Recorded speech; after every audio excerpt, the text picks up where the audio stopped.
What flowers to sow in March? That is what we're going to be talking about today, because maybe you're thinking, what flowers should I sow this month? Or you're wondering, what flowers can I plant this month? Well, here are my top recommendations, and I've got another great YouTube gardener with their one seed that if you sow nothing else, you have to sow this.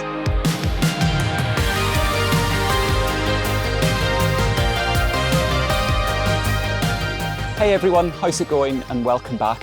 What can I say? March is a bumper month when it comes to seed sowing, and that's because if you're in the Northern Hemisphere like me, the days are getting longer, but not only are they getting longer, they're stretching at their fastest rate around now, and because of that, the weather is slowly starting to show real signs of spring, and it's a great time to start sowing.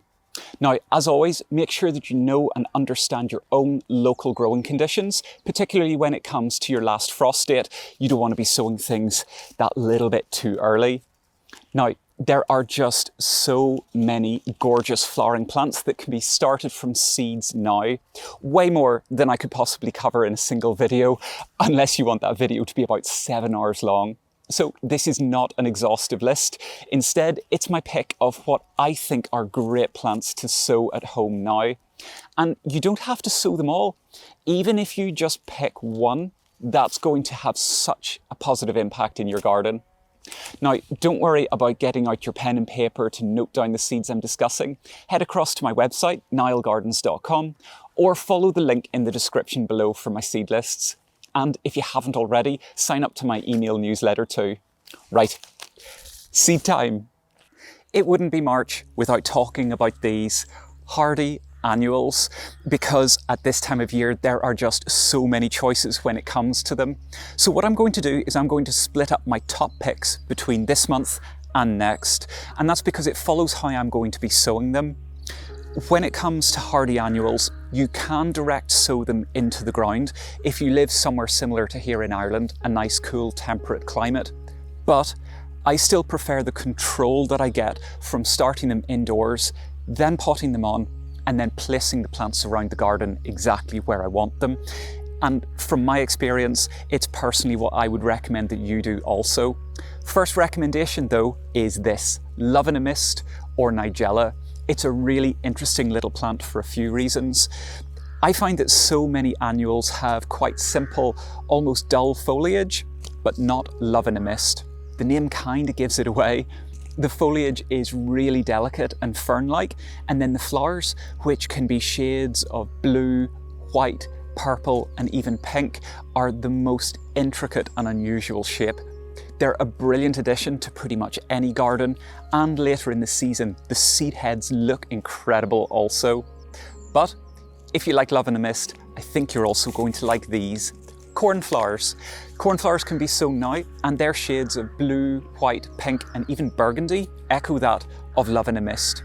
However, they're slightly taller and more upright, and they give a real wildflower look when planted in amongst things. I particularly like them in amongst, well, all sorts of different flowering plants to give that wilder, maybe slightly clashy look. I just think it's brilliant. Now, for something I think looks like a real oddity, but is super simple and rewarding, and it's Cerinthe, or Cerinthe major purpurescens to give it its full name, also known as honeywort. The flowers are great for bees. So as well as looking interesting, they are going to be really good for wildlife. They have lovely purple bell-shaped flowers that hang down from bracts that are actually green shifting into purple. I love these, and they're quite upright, large plants as well. They grow to a decent size, up to about 60 centimeters tall, so they make for a strong plant choice in your garden.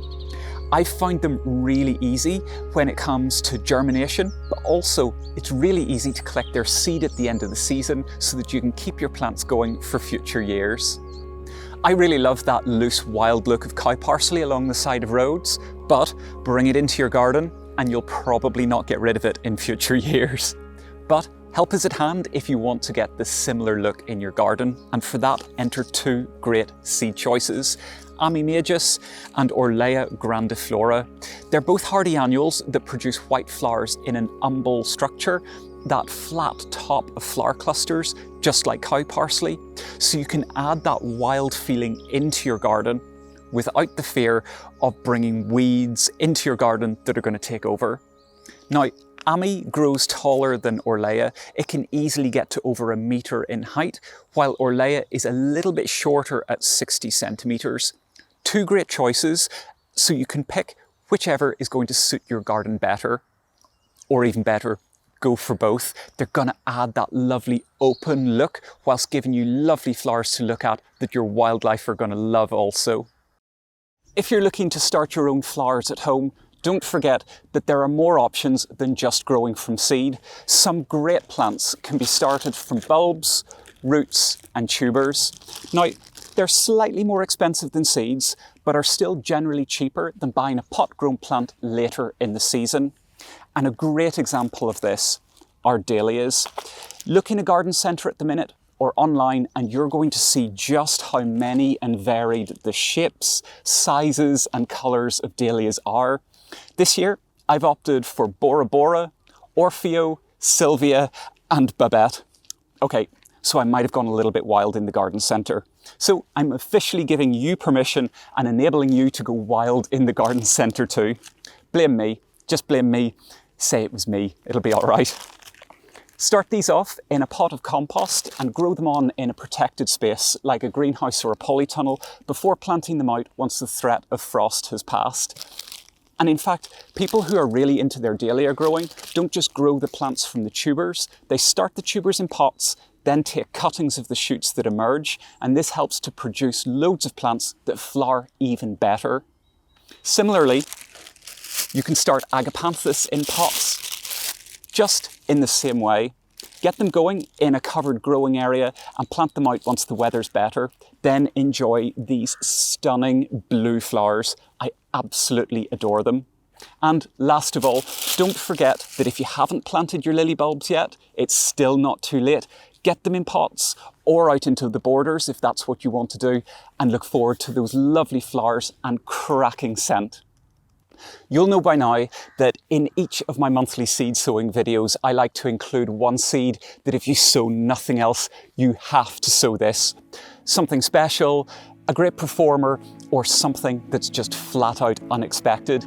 And this month, I've got a really epic gardener and grower that doesn't exactly need much introduction, because I have a feeling you might just know him already, and it's Hugh Richards. The other day, Niall asked me to come onto this video and present a flower that could be sown in March. And I promise you, it's something that you're not expecting. Because the flower, in fact, is right here in my hands.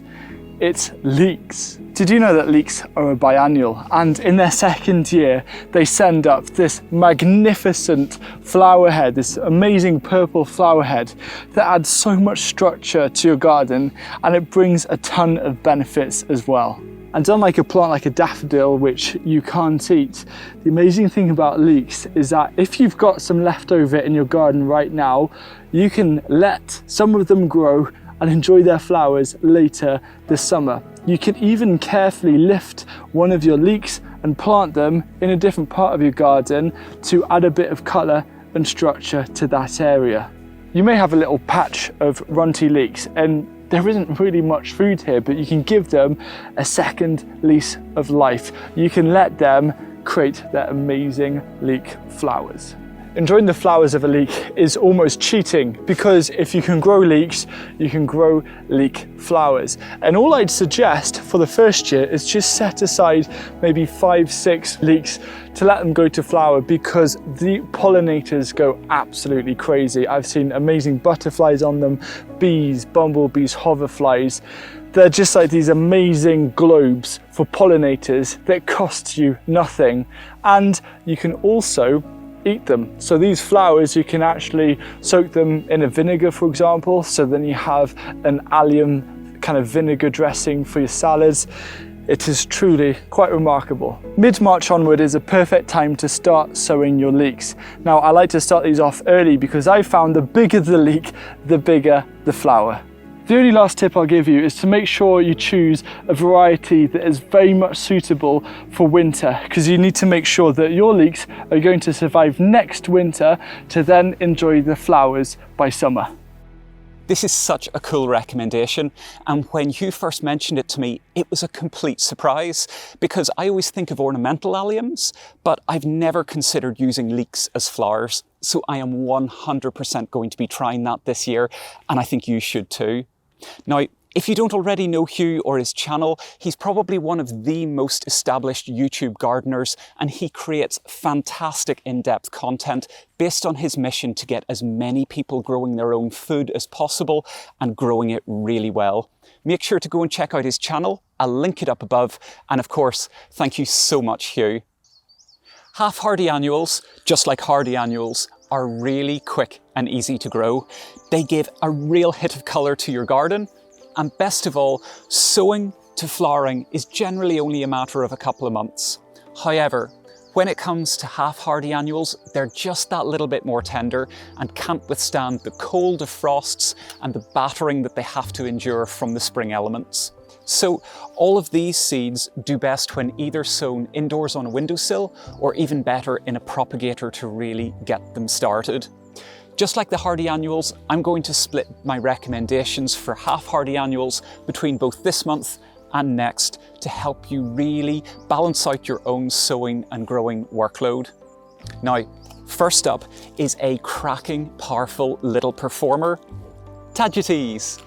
These are also known as French marigolds, and I think most people will be familiar with them from containers, gardens, and municipal planting.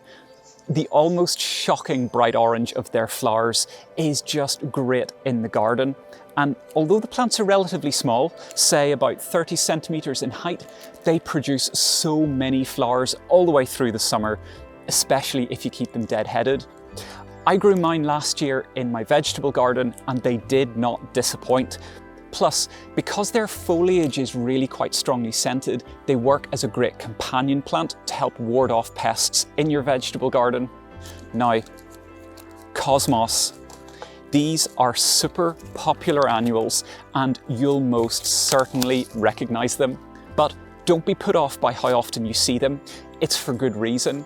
These are easy to get started in terms of germination, easy to grow, and they are going to flower their hearts out in so many different garden spots. They come in a whole multitude of colours, mainly whites, pinks and magentas, but there are some really deep reddy purples as well, and everything in between. There's even pale yellows and oranges in some specialist varieties. Their open flowers are superb for pollinators too. What's great about Cosmos is that unlike a lot of annuals that grow quite short, these will grow really tall depending on the ones that you opt for. Some can easily be 4 or 5 feet in height, which mine were last year, albeit very unexpectedly, but you can equally get lovely dwarf varieties. Okay, now for this month's final half-hardy annual, I'm going to suggest something that's new to me also. Tithonia, sometimes called the Mexican sunflower.